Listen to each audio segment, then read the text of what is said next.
Olá, gente, tudo bem? Como é que vocês estão? Que bom que vocês estão bem. Gente, então, eu tava essa semana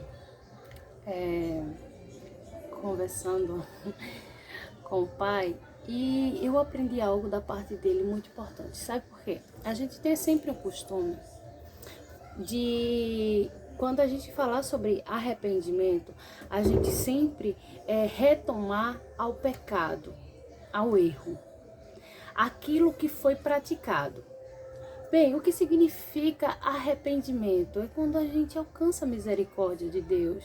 E quando Deus ele fala lá em Mateus capítulo 4, versículo 9, sobre arrependei-vos enquanto há tempo, pois é chegado o reino de Deus, ele também cita sobre lavai as vossas vestes, transformai-os. Então, eu estava pensando exatamente sobre isso, sobre arrependimento.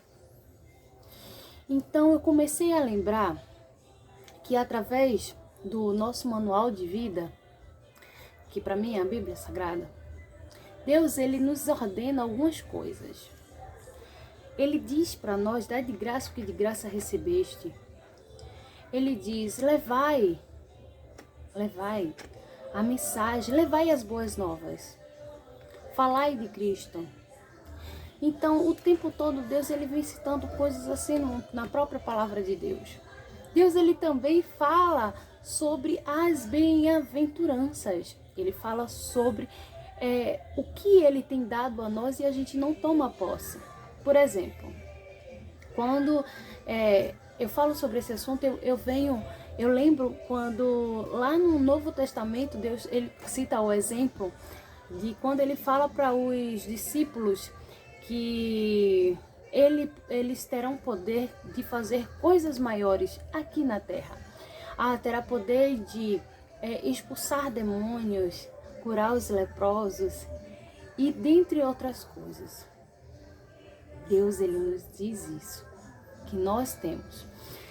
E quando a gente vê algumas parábolas bíblicas, Deus ele também fala sobre as coisas daqui da terra. Que nós, como os filhos de Deus, co-herdeiros do reino dos céus, nós temos por herança tudo aquilo que o nosso Pai criou aqui na terra. E ele diz que tá tudo, é nosso, está à nossa disposição. Aí, parece que eu tô sendo redundante, fazendo aquele arrudeio.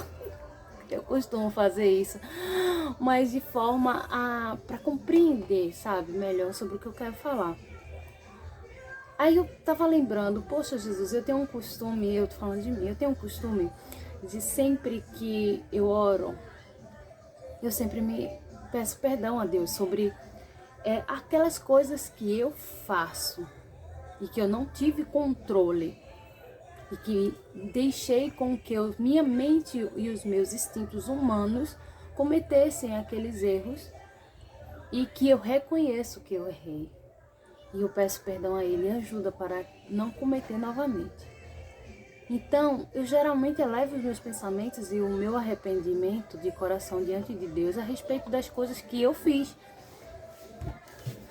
E quando você diz, mas tem das coisas que você não fez, aí eu falo assim, das coisas que você não fez, se trata muito mais daquilo que está no pensamento, mas aí você já pecou. A partir do momento que você pensa, aí você me diz assim, mas Shirley, quer dizer que se eu pensar sobre uma determinada mentira, mas só que eu não menti, eu já pequei sim, porque você já passou pela sua mente, já criou um desejo, você teve um desejo de praticar a mentira. E a mesma coisa, isso se trata a respeito de adultério, de prostituição e dentre outras coisas. É um pecado sim, a partir do momento que já foi gerado na sua mente. Significa que já houve um desejo, então isso já é um pecado. Então isso leva sim ao arrependimento de dizer, Senhor, muitas vezes não tenho controle sobre a minha mente e acabo pecando. Então isso é uma prática. Mas Aí vem a pergunta, você tem costume de pedir perdão pelas coisas que você não fez? Uma vez eu estava conversando com uma pessoa e ela estava me contando que Deus tinha mandado ela falar algo para alguém e ela não teve coragem. Ela teve medo. Ela sentiu que aquela pessoa não iria acreditar. Na verdade, ficou muito mais preocupada com o que a outra pessoa iria pensar. E ela acabou não falando. Então ela estava contando para mim, compartilhando comigo, de que ela se sentiu super mal por não ter obedecido à voz de Deus. E ela passou um tempo pedindo perdão a Deus e tudo mais. De quanto aquilo ela se sentiu mal por não ter feito aquilo. Mas o interessante disso é que Deus, ele falou com ela e fez um pedido a ela. Mas ela decidiu não obedecer por medo. Então, aí eu venho perguntar, porque isso eu fiz comigo mesma quando eu estava lendo o Evangelho, que a palavra de Deus, bem-aventurado aqueles que ouvem e obedecem. E você para e começa a perceber quantas coisas Deus ele tem falado e tem ordenado pra gente através do seu Evangelho e a gente não tem feito. E eu, caramba, velho. E isso se trata de tudo. Quantas vezes você se cala dentro da sua própria casa para falar de Jesus para seu pai, para sua mãe, ou para seu tio, ou para quem seja, para o seu esposo, para os seus filhos? Quantas vezes você não tem coragem de falar para os seus amigos e seus colegas que você crê em um Deus e que você vive por Ele e para Ele? Quantas vezes você se nega em ajudar, podendo ajudar, mas simplesmente você não faz porque você não quer? Então, se você parar para pensar, quantas vezes você está na posição de desobediência das ordenanças de Deus, das ordenanças bíblicas, e você pode colocar como justificativa, desculpa, é do medo, é da vergonha, é de qualquer outra desculpa, outra justificativa. Mas aí eu te pergunto, você tem o costume de se arrepender de verdade, de coração, por não obedecer às ordenanças de Deus? Você tem o costume de, quando se ajoelhar, orar e dizer, Senhor, perdoa pelo aquilo que eu não fiz, por ter me negado, por não ter obedecido, ou simplesmente negligenciado tudo o que falaste através do teu Evangelho? E cara, eu comecei a perceber que a gente não tem o costume de se arrepender pelo que a gente não fez. Mas só o fato de você se omitir, só o fato de você negligenciar, o fato de você não obedecer simplesmente porque não foi falado para você, mas está escrito, você não sente como se você tivesse praticado aquilo, não sente como um pecado, como um erro. Mas na verdade, quando você se nega ou quando você não faz algo que foi pedido, você também está em desobediência com Deus. E se você não consegue perceber isso, e se isso não te gera um arrependimento, e você não tem o costume de se ajoelhar e dizer, Senhor, me perdoa, pois eu não percebi que eu estava negligenciando a tua ordem, que eu estava negligenciando o teu pedido. E se você não tem essa percepção e você não pede, Senhor, tenha misericórdia de mim, me ajude a te obedecer. Temos aí um problema de conhecimento. Isso quer dizer, você não conhece o seu Pai. Você não conhece a Deus. Você está em falta com Deus.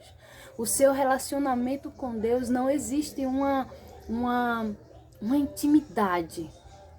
Porque quando você tem, ele te incomoda ao ponto de você ter essa percepção. E eu tive essa percepção e me envergonhei, porque de verdade, quantas coisas eu negligenciei que Deus, ele tem ordenado no seu Evangelho, na sua palavra, do começo ao fim, de Gênesis e Apocalipse. Ele tem falado, tem negligenciado, e isso não é só ordenança de levar a Cristo, mas é muito mais, é de tomar posse sobre as coisas que ele nos deu, é sobre entender o que Ele quer de nós aqui na Terra, enquanto estamos aqui, e a gente simplesmente não... E criamos teorias e ideias de que tudo aquilo que Ele disse para nós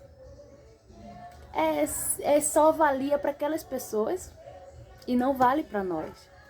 Então eu espero que essa mensagem de hoje, né, esse entendimento que Deus me deu, ele também possa fazer com que você também compreenda o que Deus ele está dizendo. A gente precisa ter um entendimento de arrependimento sobre as coisas que não fazemos. Porque quando não fazemos, estamos negligenciando. E quando negligenciamos o que Deus fala, estamos em desobediência. Não é só simplesmente o pecado praticado, mas aquele que também não é praticado gera resultados também. Então, quais são os resultados que você tem gerado por não fazer aquilo que Deus ele tem falado, ele tem pedido? Então, que você possa entender e de fato e de todo o coração possa se arrepender e mudar e começar a obedecer e começar a fazer aquilo que Deus ele tem ordenado, ele tem falado para você e para mim também. Então eu quero agradecer a todos vocês por assistir esse vídeo. Então, se você aprendeu alguma coisa, se Deus tocou no teu coração através dessa mensagem, se você se sentiu arrependido, assim como eu me senti quando comecei a entender, então envie esse vídeo para outras pessoas, para que Deus também possa tocar o coração delas e que a gente possa ter aí uma nova geração de pessoas dispostas a obedecer ao Pai, que disposta a estar arrependida, mergulhar, sabe, literalmente num relacionamento com Deus. Então, gente, muito obrigado a todos, que Deus abençoe cada um de vocês e fiquem na paz e beijo!